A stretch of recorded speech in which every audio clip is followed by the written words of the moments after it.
Hey, what's up, everybody? It's Lids, and we're back for some more Thronebreaker. And we previously took down the ghosty specter lady over here, and then proceeded to immediately thereafter reduce our team morale. But we have a shrine we can go back to restore at least some of that morale. I think we just go back to neutral, not to high, but that should help at the very least. And then, other than that, our plan here today is to finally, go back to this encounter here, this battle, and try to take out those neckers that we fought previously and did not really do a very good job against. It was so long ago at this point that I can't exactly say that I remember what the best strategies or worst strategies were. All I recall is that they had a bunch of units that flooded one row, and so we at least can go in with that knowledge. But other than that, we'll see, hoping that, just a new perspective might be all we need to succeed this time around. We also have started to accumulate a somewhat significant amount of resources here. Over 1,000 wood, 800-ish gold. Not sure if that's enough for us to make any major upgrades here. I mean, maybe worth a quick check. But I think it's probably going to be a little more gold necessary to make the upgrades that we're looking for here. Let's see. So, trinkets, don't think that's a huge deal. Units take up 10% less of the recruit cap. I think this was something we were saying we were very interested in trying to do, but it is a very gold-heavy upgrade. Because this means, eventually at least, we can just include more better units in our decks, rather than having to fill in with a few of the cheapo bargain units instead. And I think for the most part, we are right on our number in terms of our recruitment cap. In fact, we might have even exceeded it. But let's see. Other than that, we can increase that recruitment cap, so that's another way to increase the effectiveness of our deck indirectly. But of course, we need the cards to put in that are good, but we still have that limit that prevents us from putting in those good cards if we are at our recruitment cap, which we are right now. Like, for instance, I think we don't currently have Black Rayla, even though she's a good card. So, or we don't have her in our deck, because she costs too many recruit units. But other than that, we can get actual access to some of those better cards, like the Bombers. I'm definitely a fan of those. Better Scytheman, Brave Rider, I think we saw once in a story mission. So, this is very expensive, so we aren't even close to getting that. Then, for this stuff, the movement speed, we'll live without it. I mean, certainly, at least here, where resources are quite scarce. This is not the kind of thing, not the time, nor the place to be investing in this. Much rather invest in things that will directly affect our probability of success. So, like here, more additional units that we can get. It's, is it less expensive than this one? It is. Significantly less expensive, so that's maybe something that's more in the cards in the near future. But either way, it looks like we're probably not going to be able to make any upgrades there yet. And we can switch around things at the command tent, yes. However, as I was saying, I think we saw previously that we have technically exceeded our recruit cap. And so if we go in here, the game is going to tell us, excuse me, Lids, you need to change your deck because you're not allowed to use this deck. And then I think we were able to run away last time in order to maintain our technically illegal deck. But in the interest of not tempting fate again, perhaps we don't go there yet until we know we have cards that we very much do want to add to the equation, or until we've just increased our recruitment cap, in which case, obviously, we'll not be over it in that situation. But before we head over to doing that other encounter, here is the shrine that was hiding in this corner, but I think now is probably the time to use it, because we are down our morale, and obviously we did not succeed in this previous battle, so we would very much like to have any and everything we can get to increase our odds here. Of course, doing this, I think, would just get us onto neutral morale, which I think is the same morale we had the first time we did that encounter. And so, well, in that case, the morale will not be any better than it was the first time. But we're hoping... Yeah, we're neutral now, right? Yeah, normal. We're hoping that the key difference here is going to be experience, or at least just giving it another shot. So We shall see. We shall see. We have prolonged this long enough. Let's give it another shot. Bring it on, Neckers. You don't scare me. Okay, so let's do it. Oh, last checkpoint. I don't even remember that being a thing, but it's a standard battle, most importantly. So that means 3 rounds, no special rules. And as I was saying, we have done this battle before. We did not succeed because they had some big cards that dealt a lot of damage and also had a consistent way of flooding a one row in particular with a bunch of units. I think, if I recall correctly, their little units that they spawned a bunch of, they played in the melee row, whereas their bigger units that they had far fewer of, they played in the range row. That could potentially be a factor. So, I think having things that move cards could be useful. If we were to change around our deck, I think Reynard would probably be the key card we would change. I don't think we want him in our deck anymore. I think if it were down to Reynard versus Black Rayla, I don't even remember what Black Rayla's abilities are, but we've said this on a few occasions now. Reynard's, I mean, his ability to reset every unit with an order, we don't have a lot of orders anymore. So, in fact, we might have quite literally 0. So he does not do very much at all for us at this stage. So I think we're getting rid of him, and I am not a big fan of the Scytheman. I think we want to focus on damage and movement. So yes, Slinger I want. I think the Infiltrators, if we time them well, could still be useful. Cavalry, I thought I remembered you guys were saying that Cavalry are actually one of the better cards for this encounter, but I may be misremembering that. Switch one more, okay. Definitely setting Row on fire I think will be good. Let's not switch anymore. Let's save our other redraws for future rounds, because we have certainly gone through a lot. Let's see. We go first. In which case, I think what we do is we start with setting a row on fire. As I was saying, if I remember correctly, they played all of those units that flooded their row in their melee row specifically. I mean, is that going to happen this time as well? Who knows? Maybe that was just a coincidence. But hoping that they do that here. Let's go with the bomber and set this melee row on fire. I mean, it could be that now, after we've done that, they're going to proceed to play those same units in the range row instead. No, they did play in the melee row. That is the card I was thinking of, the Necker. And we did get it damaged with the fire, so every turn on turn start, summon a Necker on this row from your deck. So my hope was, they're going to get a whole bunch of units out here, and fire, at the start of their turn, will randomly, potentially, deal 2 damage to any unit, and so the more units they have, the more potential damage we have. So this should be a good combo here. I like that a lot. Other than that, don't think we want to use a Strays Cavalry on these guys, because they will get bigger cards in their range row, I think. So we'd like to wait for that. We also, I mean, we could actually destroy you altogether with Meve, with our leader ability. Oh. Yeah, that's a thought. We destroy this one. Are they going to have another one that they play from their hand? Maybe? I don't know. That may be worth trying. Because then we can go with the Scytheman here. Get it boosted when we use our leader ability. Because these other cards, we don't have a great target for the Infiltrator. Don't have enough units out there for the Slinger. Don't have a great target for Cavalry yet. So I think we try that. Yeah, let's go for it. It's a little bit overkill on the leader ability, yes, but if it shuts down one of their primary combos, then maybe it is worth doing. So I'm very curious to see what they do here. Okay, that is, I think, along the lines of what they did last time round.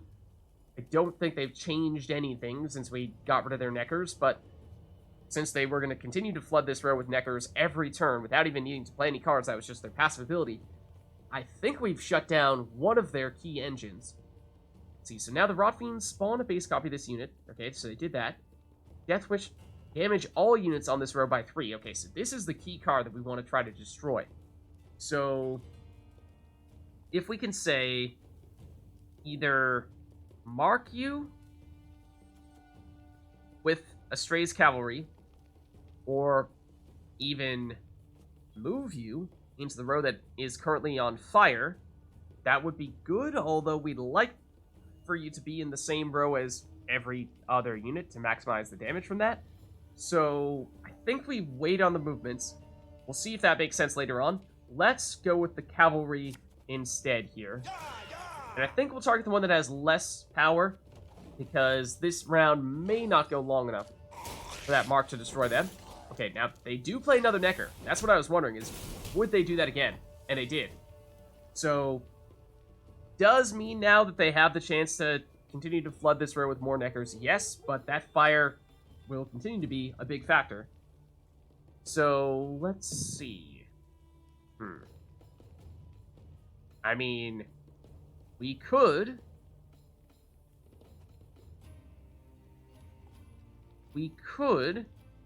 even go with the Slinger now. Move these guys into the melee row. Probably just damage this Necker by 2 and remove it altogether. And then when this Rot Fiend eventually does die, it will destroy this Necker and potentially every other Necker on that row. Does mean the remaining units that they probably play in their range row will be largely unharmed. So it's a matter of what do we prioritize, damaging melee row or damaging range row? And I'm not totally sure what we want to do with that. But, maybe? It's an intriguing thought. Let's try it. Might be a little bit overkill. Might be overthinking it. But there will definitely be more Neckers. The key thing is that, yes, cards like that, the Alpha Wolf that they play here, and I do remember they had a lot of these that they played later on in the rounds. For every wolf in your hand, boost self by 1. So, it started off as a 7, it got boosted by 2, that means they have 2 more wolves in their hand. Then damage a random enemy by 2, repeat this ability whenever a wolf ally appears. That's the problem. The problem is, the more of these they get on the board, the more that damage starts to add up. So that's another card that we would very much like to get rid of. Or, alternatively, we do something like play a Stray's Infiltrator next to it. That way, while it's on their side of the board, it's not going to get damaged, especially because we made a point of moving all of our damage to this melee row. And then, after a couple turns, we'll get a somewhat large unit back on our side. That might be worth doing, because I think it's going to be a little bit hard to get these Stray's Infiltrators to do their thing. Let's go for it. Okay. More Neckers. We'll continue to get damaged. For the wolf pack, as expected. Lots of fire damage, and this Rot Fiend is very close to going down. And once it does, it'll deal 4 damage to every other unit in this row. Which is almost enough, or it is enough to get rid of these Neckers. We get some fire damage on this Rot Fiend, then it may be enough to trigger a chain reaction of sorts as well. Certainly could be if we start entering Lyrian Horn into that equation. But, let's see. Go with another Stray's Infiltrator. If we did, we need to play it next to this Alpha Wolf. Or in between these two, really. So, they do still have a lead here. Thinking that we're starting to get to the point where we would perhaps consider wanting to wrap things up, because, like, for example, Stray's Cavalry was good early, but the longer this round goes, or the later we play this card, the worse it gets. We could potentially still use it on this Rot Fiend, and maybe that gives us just enough damage to be confident that not only will this Rot Fiend get destroyed, but this one will as well, and then that will just completely decimate this melee row. So kind of wanted to save some of them for a future round, but let's try it. And we should get that Infiltrator back soon. There he goes. No pass. And, okay, well, we are on 4 cards, which is key, because that means that at this point, if we were to play one more card, we would be at a card disadvantage going forward, even if we did not play any cards in round 2. We dry pass. But Oh, if we pass now, we certainly do not have as many points as our opponent. We will not get this fire trigger or these marks trigger again, which is significant because one more round of that would absolutely be enough.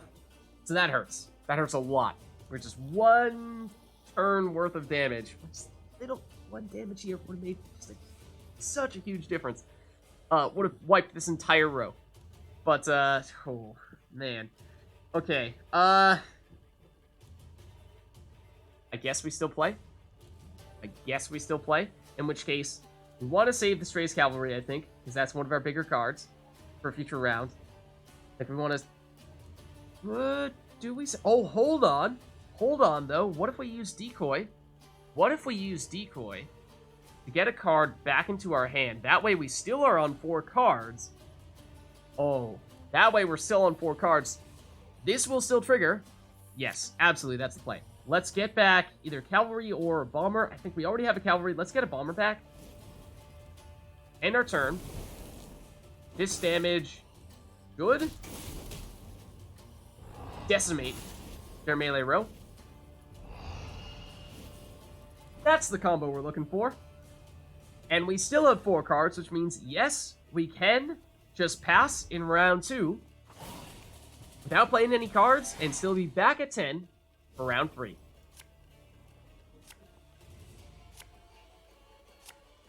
Alright, we drew into Gascon. That's huge because there's a fair bit of movement there. And there may be a bit more movement. Given how, let's see, well, we went with the Bomber rather than getting back the Slinger. Might want to try to get a Slinger here if we can. I think the Infiltrator, as we were saying, may not be the best fit. Along with the Scytheman, probably the 2 cards we'd like to switch out. We only have 2 switches remaining. So, it may be worth waiting to see what we draw in round 3 and just taking it from there. I think we stick with what we have for that reason. Wait until we get the full set of cards for round 3, and only then do we decide what we want to keep and what we want to get rid of. So we'll pass here, because we took round 1, and we only need to win 2 out of 3 rounds. They have a huge Necker Warrior that they play.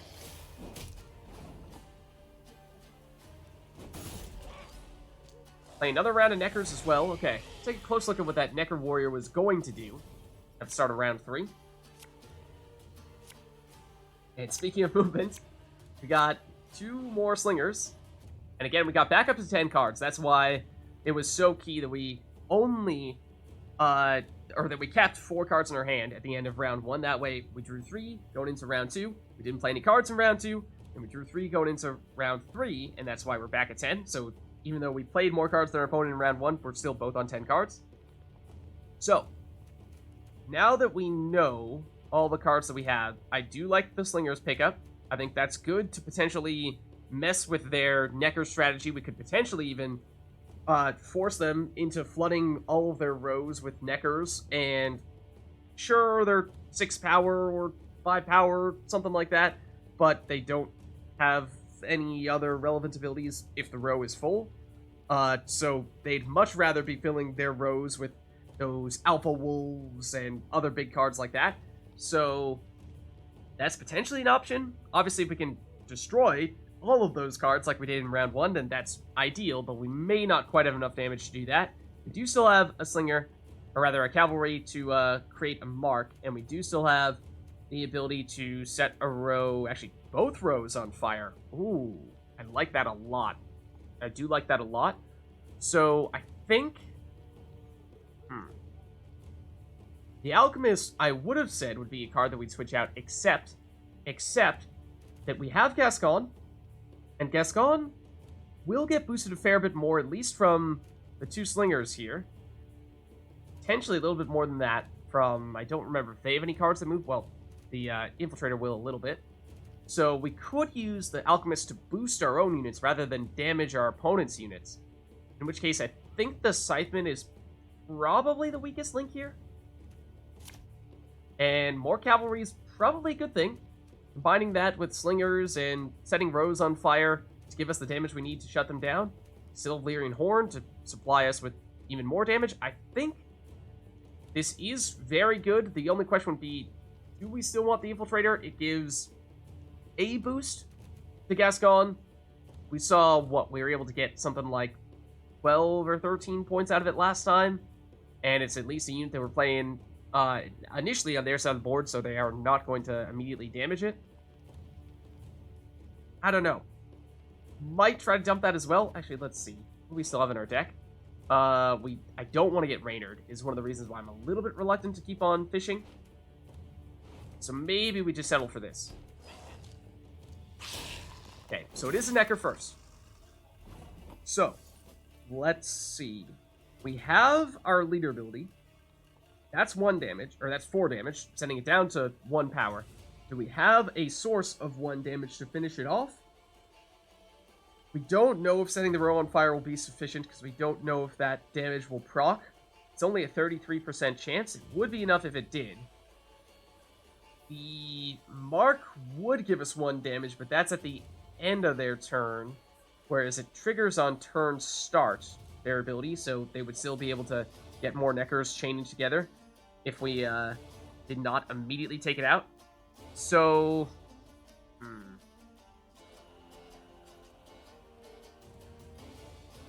think we probably, and I think we want to save the cavalry for if they do have any more of the Rot Fiends. Also, they play the Necker Warrior in round 2. Let's see, choose a bronze ally on the battlefield or in hand, and spawn 3 copies of it in your deck. Oh, okay. So they got more Neckers in their deck, is what they ended up doing there, and that's definitely not ideal. But I think we start with the Bomber. It's probably not going to be enough to destroy this Necker here in time to shut it down completely, but it is going to be sufficient to deal a lot of damage to any future Neckers that they spawn in there.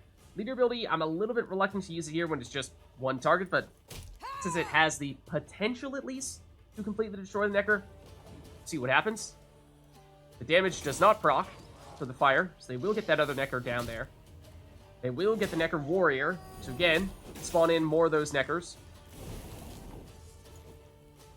So what we really want them to do is we really want them to play another Rot Fiend.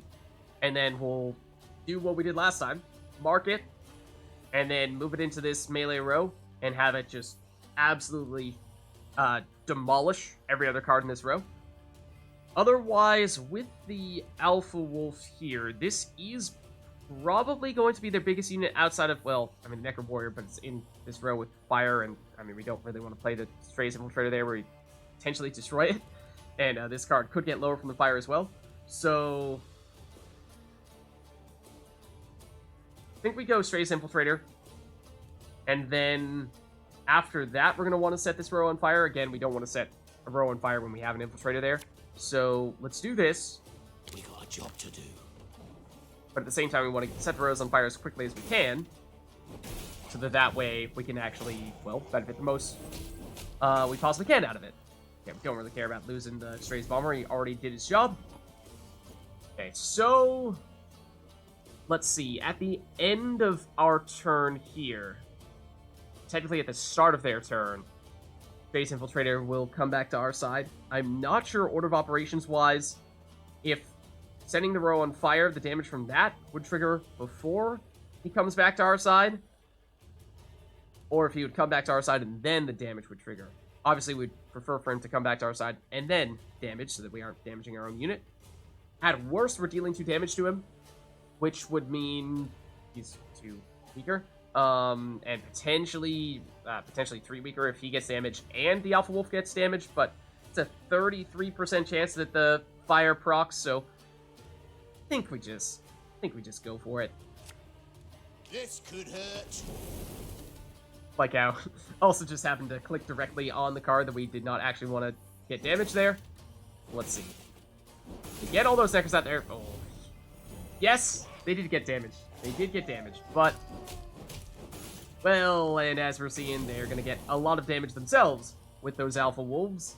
This is perhaps another reason to not be a huge fan of the Strays Infiltrators here, but, okay, so now, let's see. Their melee row is almost full. It's almost full. They're going to continue to flood additional Neckers in there if they have more in their deck, although they only have 8 cards in their deck, so that may stop happening.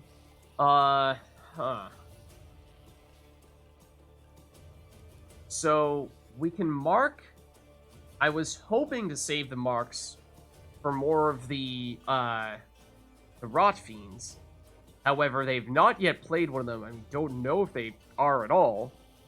But that is certainly the ideal target. Then again, we want to play these cavalry as quickly as possible to get as much damage as possible out of those marks. So it's a little bit of a tough decision to make. Do we wait for it and hope for the Rot Fiends, or do we just cut our losses now and play it? Otherwise, we go Slinger. That is more damage. We have obvious cards we'd like to move, or obvious cards we'd like to damage. I mean, if we want to try to shut down the Neckers altogether, or at least destroy them outright, then we could potentially do that, although the fire is doing a decent job at that. And we could move the Alpha Wolves into this row, and in doing so, make it so there's no more room for additional Neckers. That is one way to shut them down. 1, 2, 3, 4, 5, 6, 7. There's room for 2 more cards in this row. So we move 2 Wolves over there, and then we'd probably move our Manticore Trophy. So that way, we're still filling this row. We're missing out on 2 damage, but we are forcing ourselves to damage ourselves. Depends on how many more Neckers we think they have in their deck. I think we might go for that, though. I think we might do that. So we do this. That's enough to fill this row. That means we don't want to move any of these cards in this melee row, otherwise we're not filling that row, and they have room for additional Neckers. So then that's why we're going to move this Manticore Trophy. And the more movement we do, the more Gascon gets boosted. Of course, we may have the fire destroy these Neckers altogether, but then again, they spawn more Neckers. They spawn more Neckers, and we filled this row successfully. So they can't do anything else here, at least until the fire takes one of them out, which, I mean, next turn it very well could. They did get another Necker out here. And,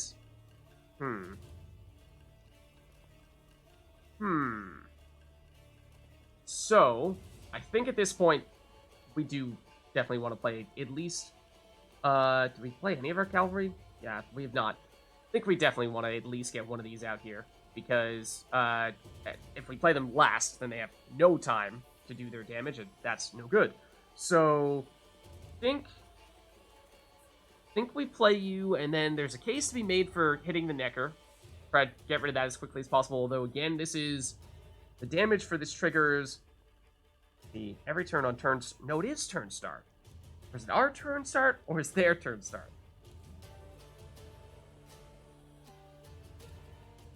I thought it was our turn. Or I thought it was actually the end of their turn, but I may be thinking it was the end of their turn because it's really the beginning of our turn. Because I thought the order of operations was the Necker is going to spawn in the additional unit.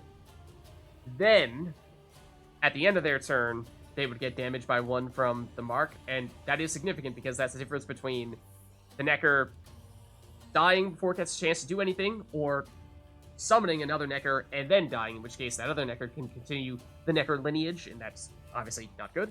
So, I think we ignore the Necker. I think we just go for the Necker Warrior, or really any... Yeah, probably Necker Warrior. And just damage that.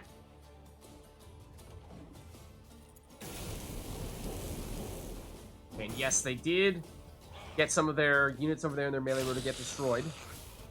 They are spawning in more Neckers. They are spawning in more Neckers, or at least getting more in their deck, so they will be able to summon more on both rows now. It may be worth using the Stray Slinger now, once again, to flood this melee row, and make it so that they cannot use those Neckers at all, because all the Neckers will be in this melee row. Wait, let's see. 1, 2, 3, 4, 5, 6, 7. So yeah, there's room for 2 more cards in this row. So we'd move both... Yeah, we'd move both Neckers. We would destroy this one in the process. The Stray Slinger. So that means we'd want to move 1 more card into that melee row, and it could be the Warrior, it could be the Alpha Wolf. Shouldn't matter. So this row will get blocked. It'll be completely full, so no more Neckers will be able to go here, and there won't be any Neckers in this range row to summon additional Neckers. So I think that's probably the plan. Although, the counter-argument to that is we have our leader ability back, and for that leader ability, 4 damage may be the only number, or 5, that we can hit multiple units with. And in doing so, of course, we would remove these, and then their melee row would no longer be full. But I think that's important to keep that full. So I think what we do is, yes, let's go Slinger here as soon as possible to completely shut down this combo. And we'll do the Alpha Wolf.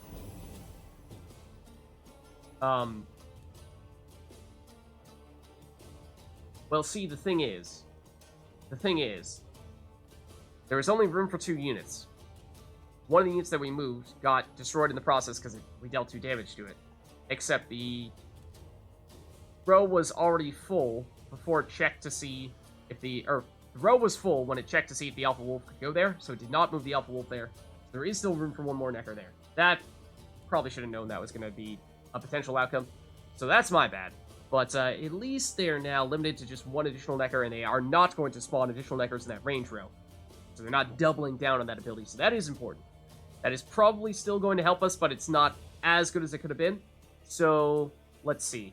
In which case, I mean, this could get destroyed by fire, as could this, so we'll see what ends up happening, but... What do we use with our leader ability? What do we target? We have the outright removal of both these Neckers. Slightly less damage if we go with the 5 units, the Alpha Wolf and the Necker, because this one has armor. But it won't destroy, or at least won't be guaranteed to destroy anything in their melee row. That might be slightly better. So, we may want to do that. We may want to do that. Let's try that.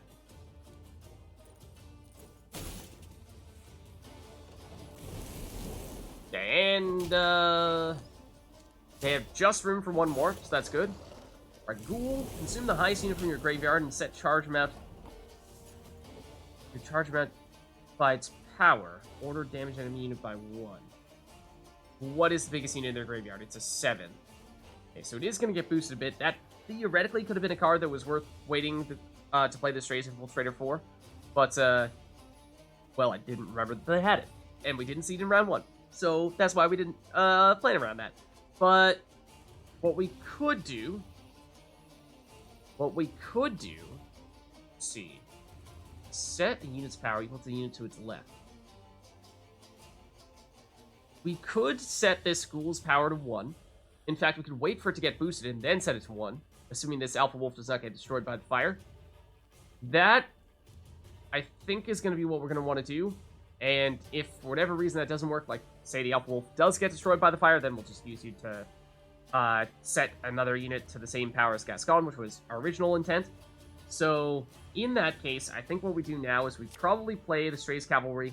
Then we want to try to get those down as early as possible, and use it on the Necker Warrior just because it has a lot of power. That way, we're at least getting some value out of that. Okay. Notably, the Alpha Wolf did not get destroyed by the fire.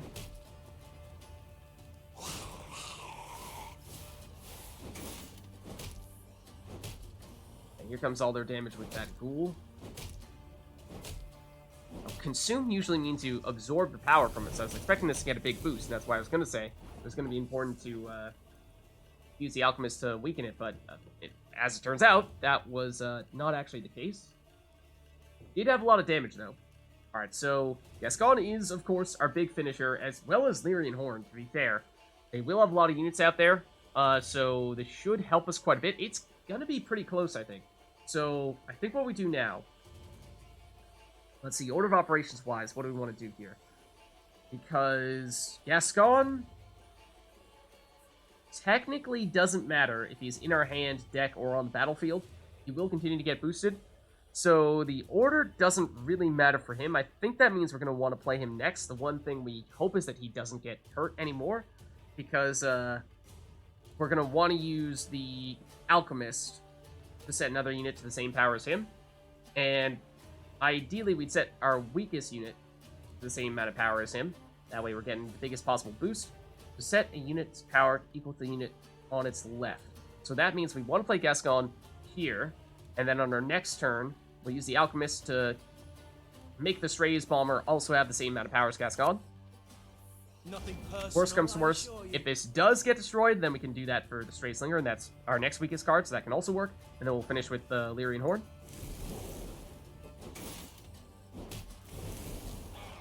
Alright, so what do they have left? They do have the Rot Fiends. Ah. They did a good job playing those at the end. Because obviously, those were the cards we very much wanted to damage.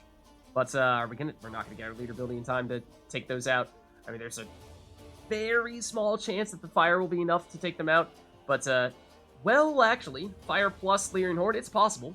It's definitely possible. But not gonna be able to put them in the same row as all the Neckers and use them to destroy all the Neckers like we did in round 1, unfortunately. So now what we do is let's move the Manticore Trophy. Then, let's play the Alchemist. And let's just, hold on, make sure we've got this right. So, setting its power equal to the unit on its left. So, we could set this Necker Warrior down to a 4. Or equal to the unit on its left. Down to a 2, in that case. So that's a net 12-point play. This is 17 here, so this is still better. So, that looks like that's the play. There's been a mistake. I'm no mage.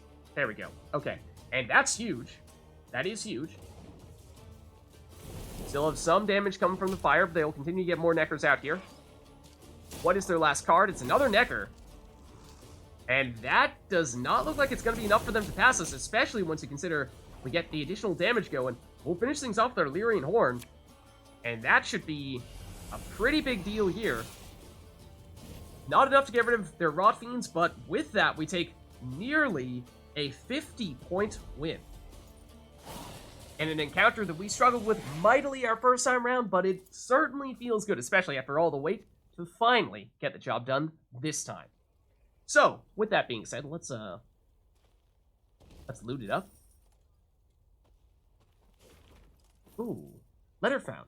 Father, the Blackclads are advancing from the south. Fortifications along the border in Velkart and Lutten have already fallen, and the devils are setting alight all else in their path.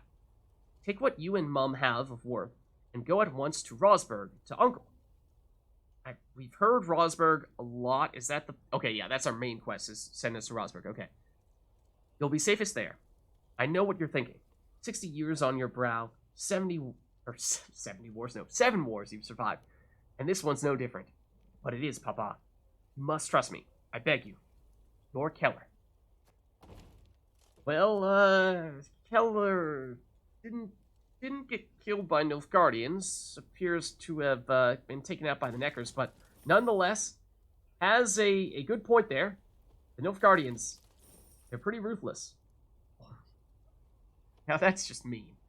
Now that's just mean. I imagine there's got to be some upgrade that we could have theoretically done that would have cost us 1,000 gold, and, well, not going to do it yet. Not just yet. We are 1 coin away. But, with that being said, I think that is a good place for us to wrap up here, because we finally took down those Neckers, and with a pretty convincing win, as it turned out, so that feels good as well. So thank you all for watching, hope you enjoyed the video. I'll catch you next time.